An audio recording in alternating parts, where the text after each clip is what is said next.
When people speak of Peckett Well, they talk about quiet.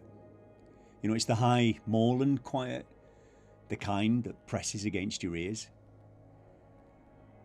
It's a scatter of stone houses above Hebden Bridge, where the wind never quite stops moving, and the lanes remember older feet.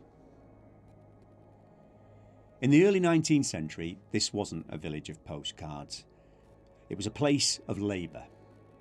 Hand loom weaving, quarries built in the hillside, and families living closer to hunger. And in that pressure, work, drink, and suspicion, something broke.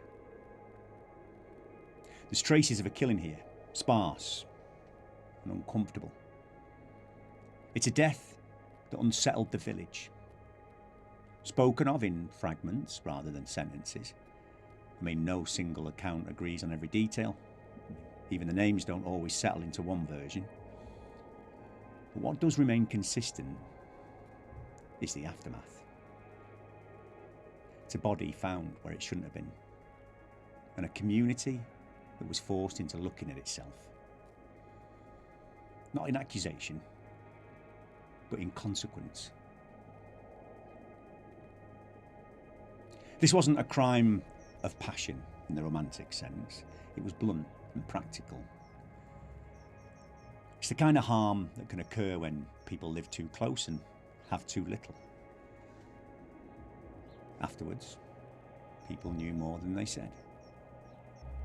In villages like this, understanding doesn't arrive all at once.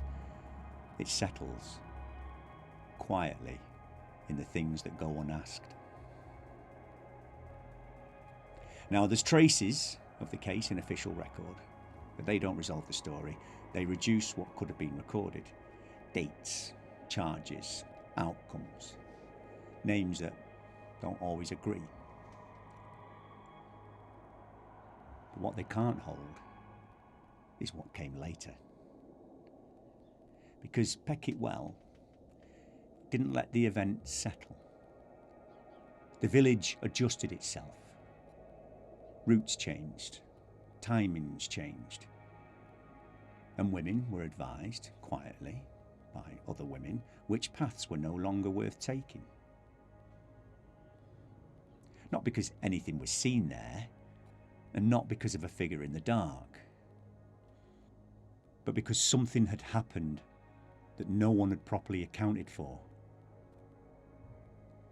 You know, neighbours spoke later of footsteps on the lanes where no one walked, of doors unsettled at night, though the wind was calm. It's not a screaming ghost, not a figure in white. It's something quieter. It's a sense of presence, where the old ground dips near the old paths, as if the land itself was refusing to forget what it had been asked to carry. This was never a story about a spirit seeking revenge. It was about a death that didn't fit neatly into justice. A life ended and explained away too quickly. In places like Peckett Well, the past doesn't haunt. It lingers. In a way that sound travels oddly at night. In a way that the fog settles low and doesn't rise. And in the quiet understanding that some acts leave marks that no verdict can remove. So if you walk those lanes now, nothing's going to announce itself. There'll be no warning, no sign. It's just the feeling that you're passing through a place that remembers more than it says. And that, in villages like this, is how stories take root. So that's Giles, signing off. Oh, and if you walk the old paths, walk them with care. They've heard enough already.